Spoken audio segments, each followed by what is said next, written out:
I don't know why I'm writing this down. Maybe because if I try to tell someone face to face, I'll hear how crazy it sounds and I'll lose my nerve. Maybe because putting it into words makes it feel less like I imagined it. But I promise you, I didn't imagine this. I moved into the house in late September. It wasn't a planned move. My lease was running out.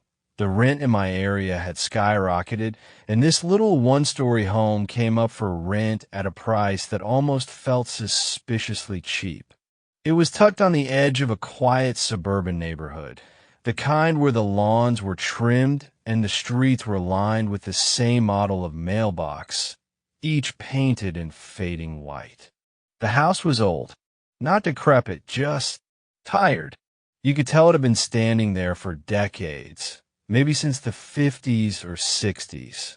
The wood siding was dull, the shingles were curling in places, and the windows had that older style of glass that looked slightly warped, like water frozen mid-ripple.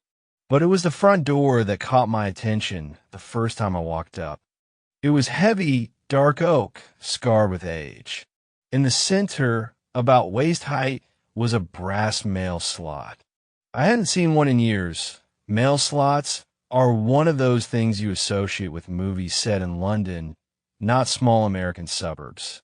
It was rectangular, maybe 8 inches long, with a little hinge flap you could push open from the outside.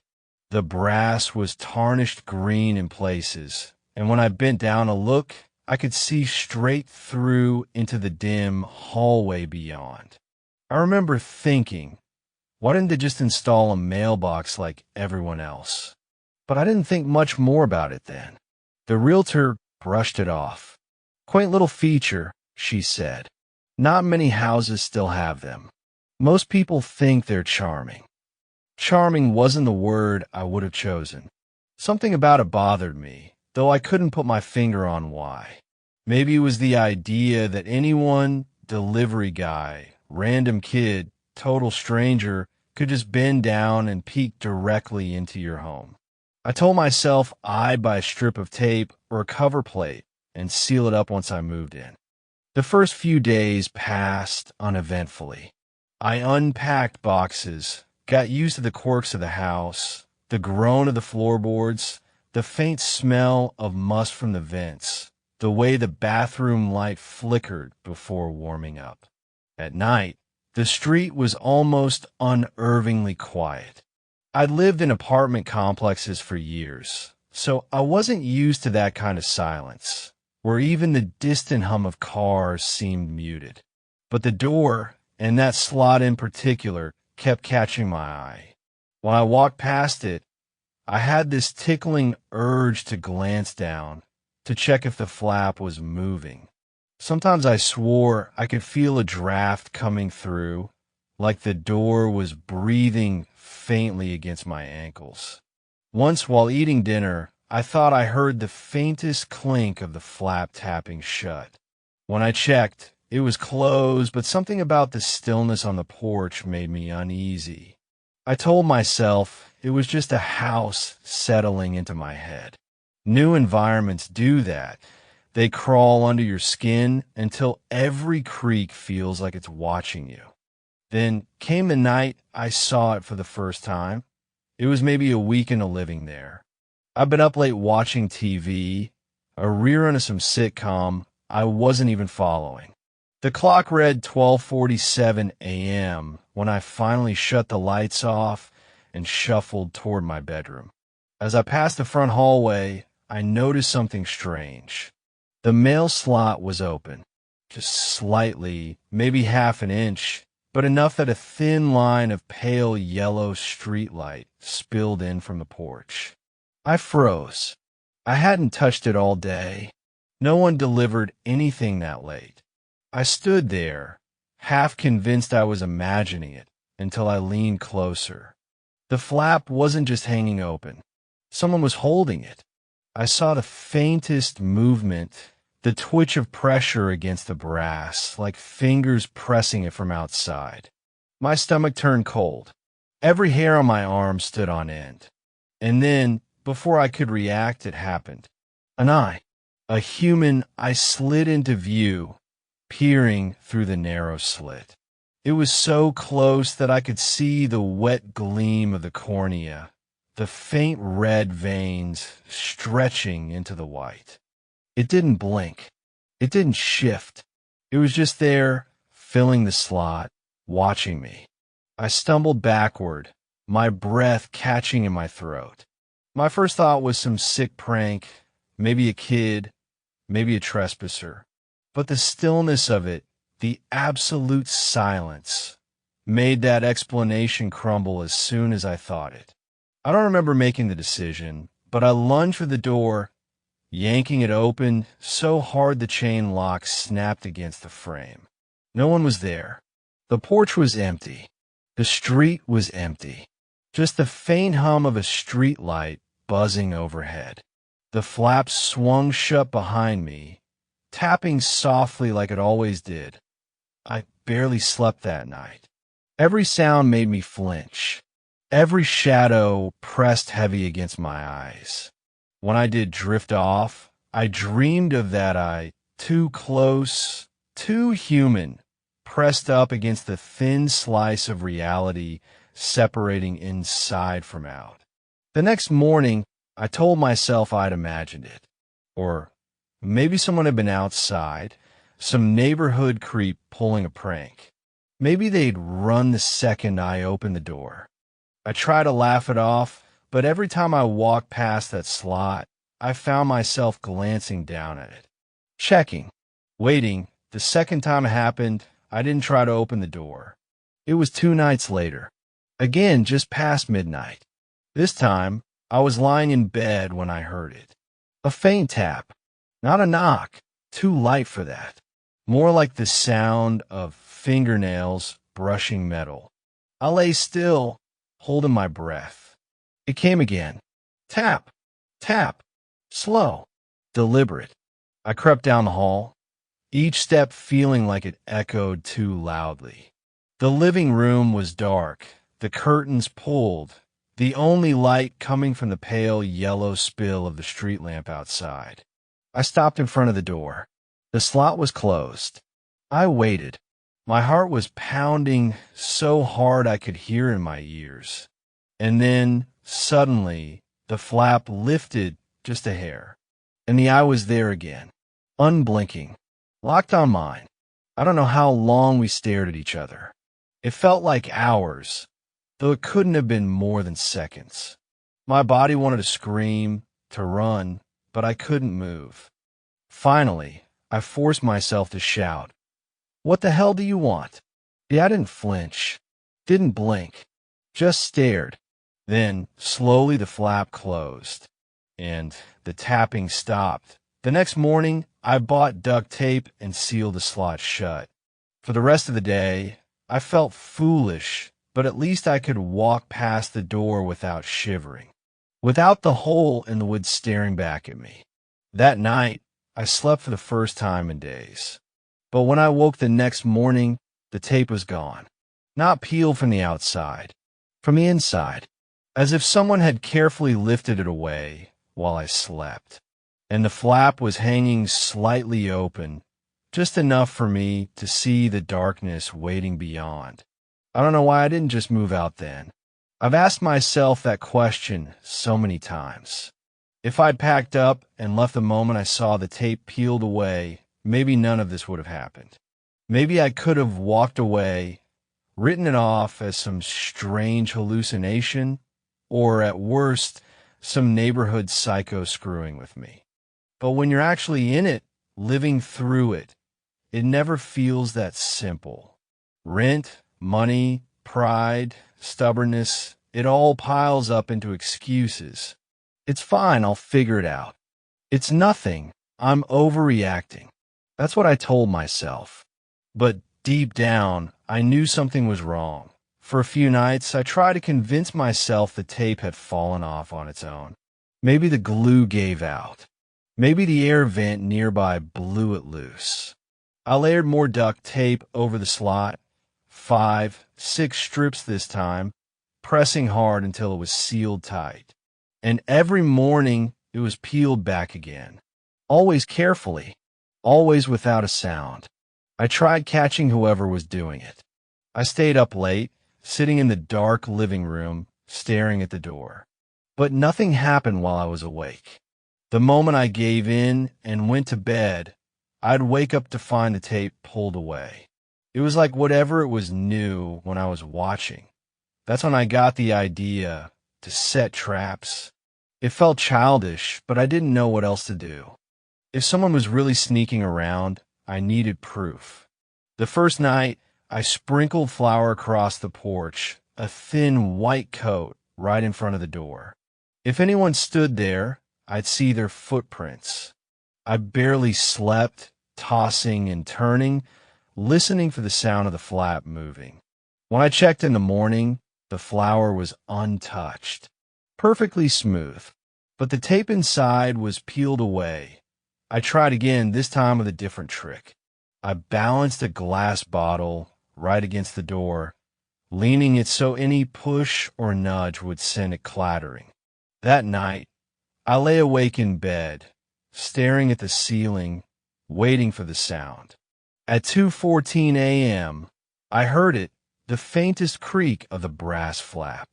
My pulse spiked. I waited for the crash of the bottle. It never came.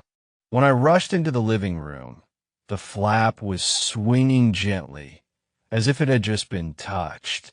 The bottle was still exactly where I'd left it, and the tape was gone. By then, I was desperate for answers. I bought a cheap motion-activated camera online, the kind marketed for catching raccoons in your backyard. I set it up facing the door, red light blinking.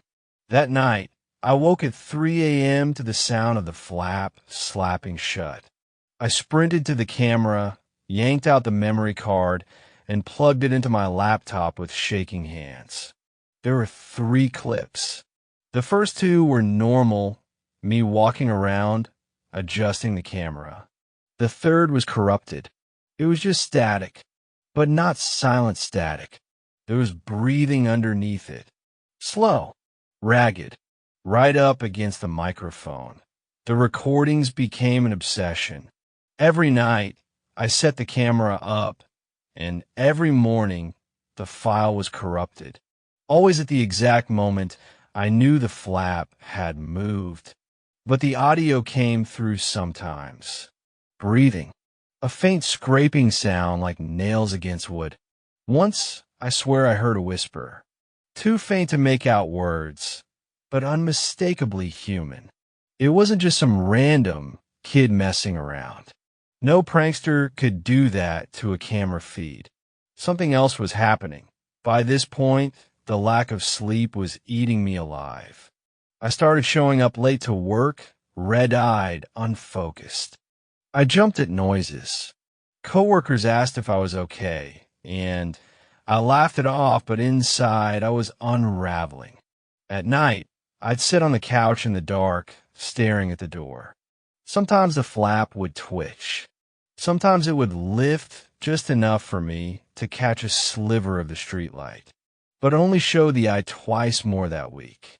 The first time, it stared for nearly a minute, unblinking, until I whispered please under my breath. Then it shut. The second time, it blinked. I don't know why, but that was worse. Somehow, the slow, deliberate blink felt like acknowledgement, like it was letting me know it was real. The worst part wasn't even the watching, it was the waiting. The constant dread of not knowing when it would happen. I started taping the flap shut every evening, and every morning I found it peeled open again. One morning, though, I found something new. Not just peeled tape. There were scratches on the inside of the door. Thin, vertical lines etched into the wood just below the slot. Fresh. I ran my fingers over them and felt the raw grooves, like fingernails dragging down from the inside. I told myself I'd had enough. I looked up locksmiths, carpenters, anyone who could come and replace the door. I was ready to pay whatever it cost. But the problem wasn't the door. I realized that the morning I woke up to find the flap closed tight for once, tape still in place, everything looking normal. Except when I bent down to check the tape, I saw something that made my blood freeze. It was stuck to the inside of the slot. A hair, long, thin, black, curled around the tape like it had been pressed there from within. That night, I dragged the couch against the door. I couldn't take it anymore. I jammed chairs, boxes, anything I could find to block it. And around 1 a.m., I heard it. The flaps straining, the couch legs creaking, then the sound of a whisper muffled through wood and upholstery. My name. I swear to you, I heard my name. I didn't move, didn't breathe. I just lay there in the dark, every muscle locked, listening. The whisper came again, closer. This time it wasn't outside. It was right behind me. By the time I reached the 3rd week in that house, I was a wreck. I wasn't sleeping more than 2 or 3 hours a night. Even when nothing happened, I lay awake, staring at the ceiling, waiting for that sound, that faint metallic creak of the flap lifting. Every morning, I found some small detail changed. Tape removed, furniture shifted slightly away from the door, scratches that hadn't been there the night before. And always this same sensation that something was aware of me, watching, waiting. I started to wonder if I was losing my mind. But part of me knew there was only one way forward. If I couldn't stop it, I had to understand it. The first step was the neighbors. It felt stupid to ask. What was I supposed to say? Hey, does the thing in my mail slot stare at you too? Still, on a Sunday afternoon, I forced myself outside. The sun was glaring, the street quiet. Most of the homes looked nearly identical, white siding, square lawns, cars sitting and used in driveways. The first few doors I tried didn't get me far. One man looked annoyed when I brought up the house. A younger woman across the street said she didn't know anything about it and shut the door quickly. It wasn't until I met the old woman on the corner that someone gave me more than evasive half-answers. Her name was Mrs. Kearney. She was frail, with white hair cut neatly to her chin and deep grooves lining her face. She wore a pale blue cardigan despite the heat. When I mentioned my address, she went quiet.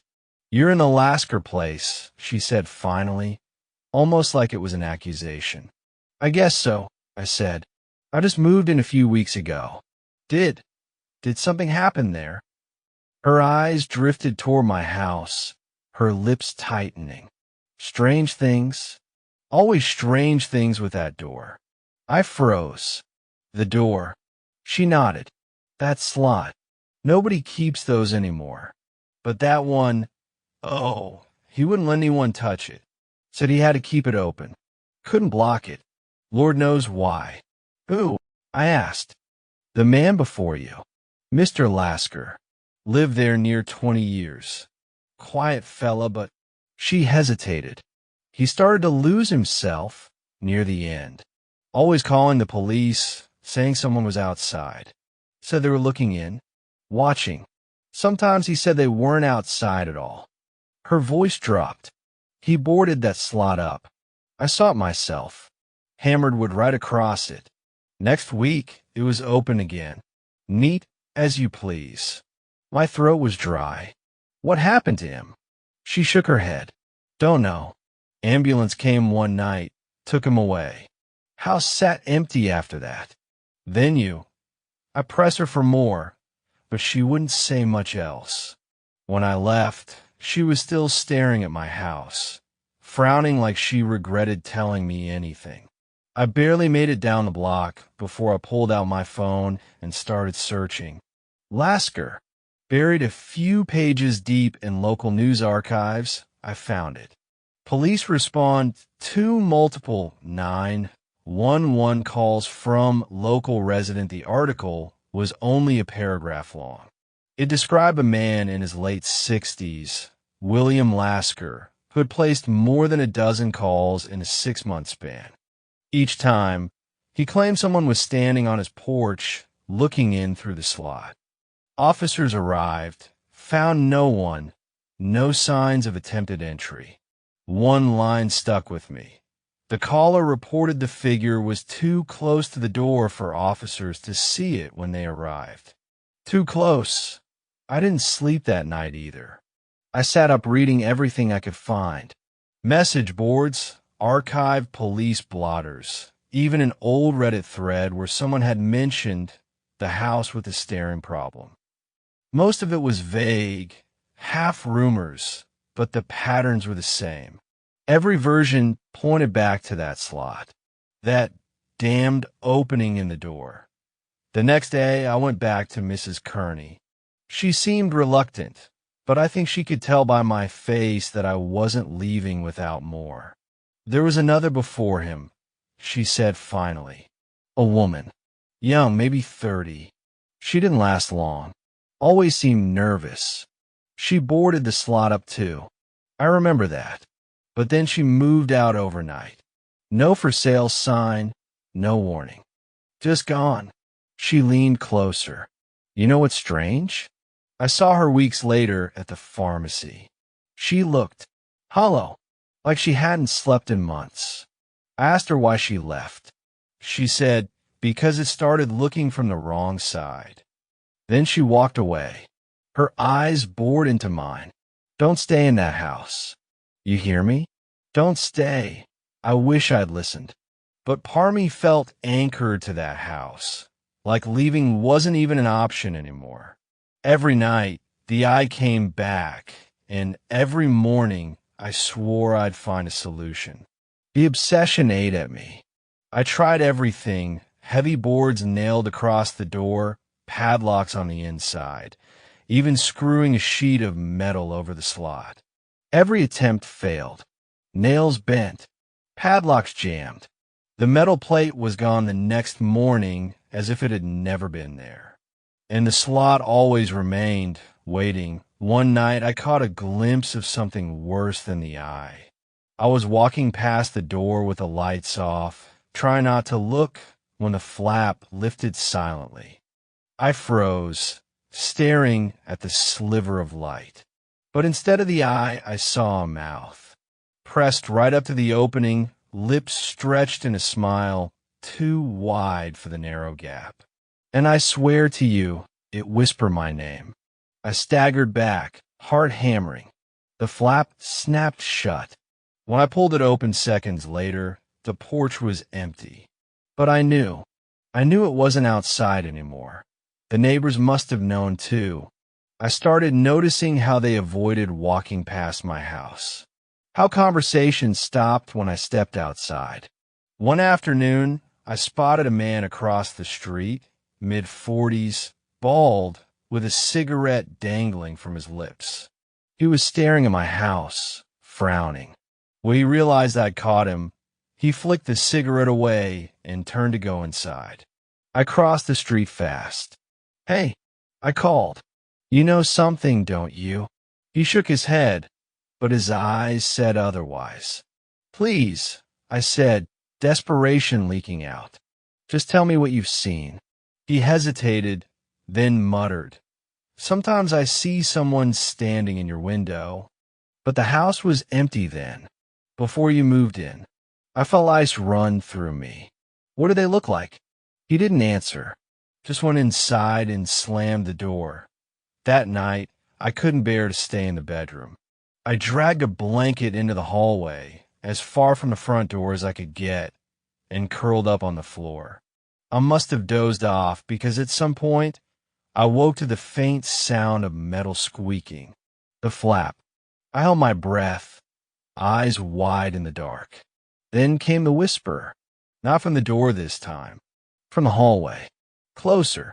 My name, soft and drawn out, like it was savoring the sound. I sat frozen, unable to move, until the air grew cold and still again. When I finally worked up the courage to look, the door was closed. The slot was shut. But deep down I knew the truth. It wasn't outside anymore. It was already inside. By the fourth week in that house, I was a skeleton of myself. Sleep had become a memory. I went through days on autopilot, caffeinated and hollow-eyed, my hands trembling. The whispers had grown louder, bolder, and now they weren't just at the door. They followed me, echoed in the kitchen, breathed behind me in the living room. And the eye had changed. It wasn't just the pale, human gaze anymore. Something about it was wrong, elongated, wider, subtle, grotesque shifts in shape I noticed only at the edges. While I looked away for a second and back, it was different. Always staring, waiting. I tried to fight back, logically like some sane person would. Cameras, locks, barricades. Every possible physical defense I could muster. I installed 4 small motion-activated cameras, one on each corner of the living room, one on the hallway, and one aimed directly at the door. I ran cable along the baseboards, hiding it under rugs. That night, I stayed awake, monitoring the feeds on my laptop. At 1:17 a.m., I noticed something on the front door camera, a shadow. Faint, barely there. I leaned closer. It wasn't moving toward the door. It was inside the room, near the door, blurred and distorted. My heart jumped. I grabbed a flashlight and spun around. Nothing. Then the sound started. A scraping, slow, deliberate, like nails or claws dragging across wood. The walls, the floors, the ceiling. It was everywhere. The flashlight beam flicked across the room, but no source appeared. I ran to the door, yanking it open. Empty. The flap. It was lifted slightly, trembling. I backed up, staring, trying to figure out if I'd imagined it. And then I heard it whisper, "Come closer."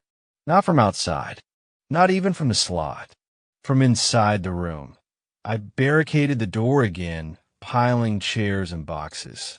I placed the cameras. I tried to sleep in the living room. But that night, I awoke to the unmistakable sound of the flap opening. Only this time, it wasn't just a slit anymore. It would seem to quiver, almost breathe, stretching outward like soft flesh.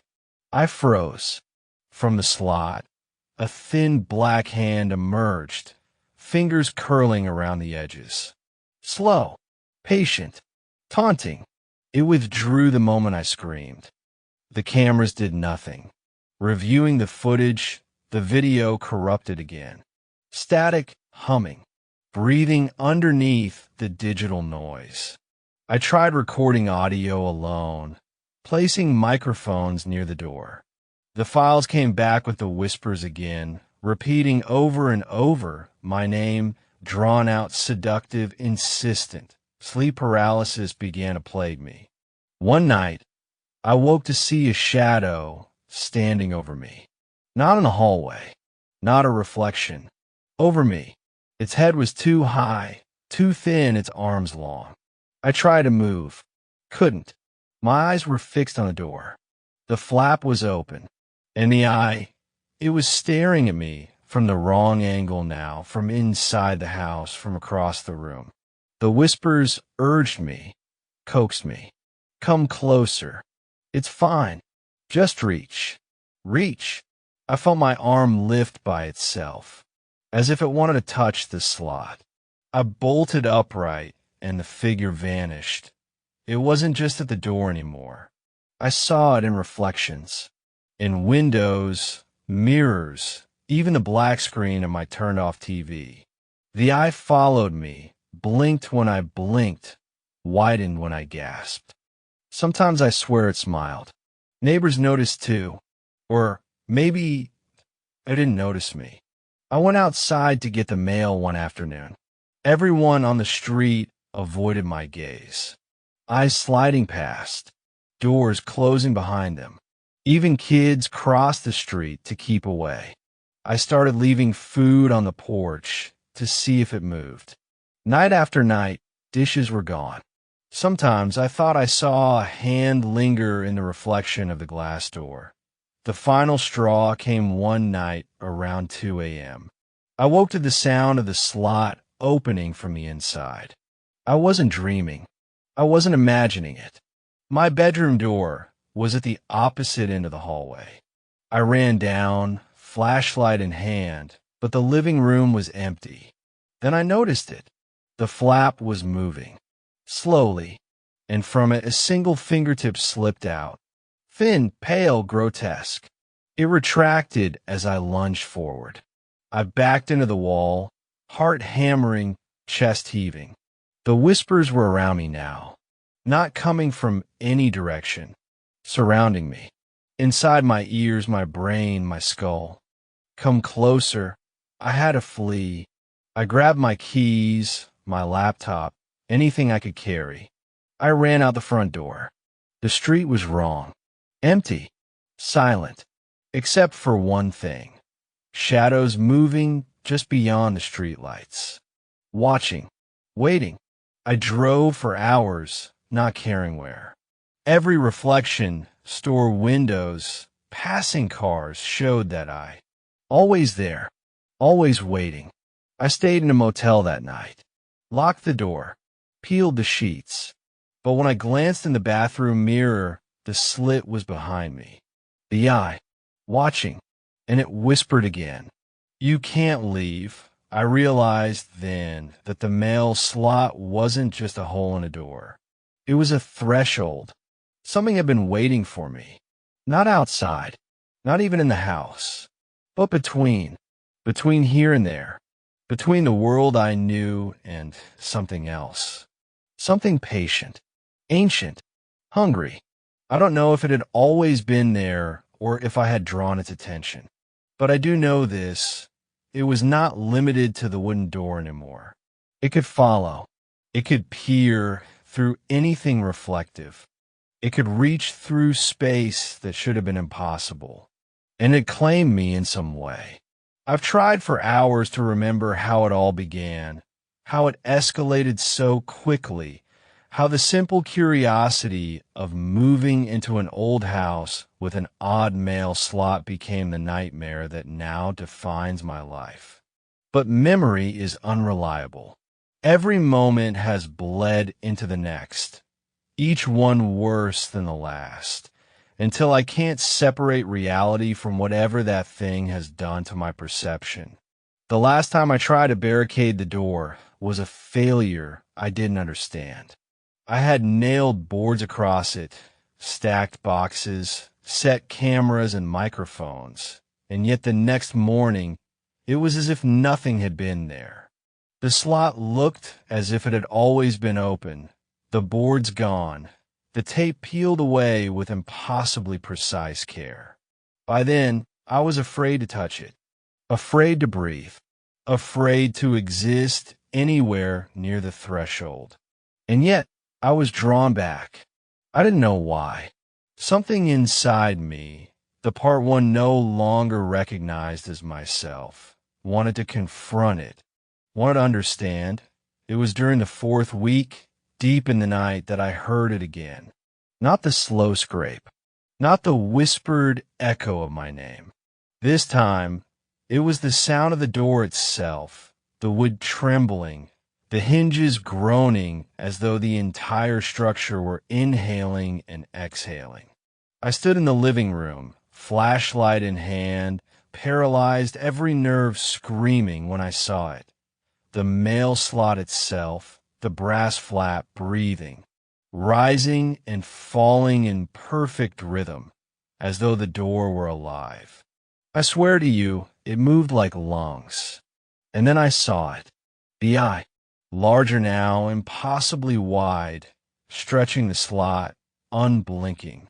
I thought it might burst through, tear the wood apart, but instead it remained, watching, waiting. Something shifted in the air, a static pressure that pressed against my chest, suffocating. I felt in my bones. The house was no longer mine. The door was not wood. It was something else, something alive, and the slot was its mouth. I don't remember making the decision. Maybe it wasn't a decision. I approached the door. I reached for the frame. My hands trembled uncontrollably. The brass was cold, unnaturally so, yet the wood beneath it felt soft, pliable like flesh. The moment I pressed my palm against it, I felt something else. Another hand, thin, pale, skeletal, curling around mine from the other side. I recoiled, but it held me. Firm, patient, insistent, not threatening, not yet. But its grip was stronger than it had any right to be. I realized then that the slot wasn't just a hole in a door. It was a threshold, a doorway, and I was standing on the wrong side. I tried to pull back. My body trembled. My mind screamed. And yet I was mesmerized. Something about the contact, about the warmth, or the unnatural coldness, forced me closer. The brass flap quivered. The slot widened. Not mechanically, not physically, but in ways my mind could not comprehend. It stretched, distorted, an organic, impossible shape. I could see darkness inside it that was not darkness at all. It shimmered, alive with movement. Shapes, faces, eyes, watching, waiting. Whispers poured out from the opening now. Not just my name. Names I didn't recognize. Words and languages I couldn't place. Screams, laughter, and sighs mingled together.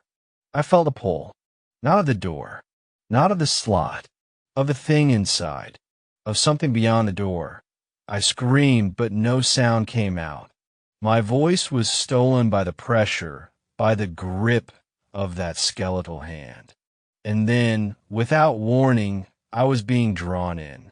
Slowly at first, the pressure on my chest intensifying until it became impossible to resist. I reached toward the slot, even as every rational thought screamed at me to stop. My hands passed through the opening.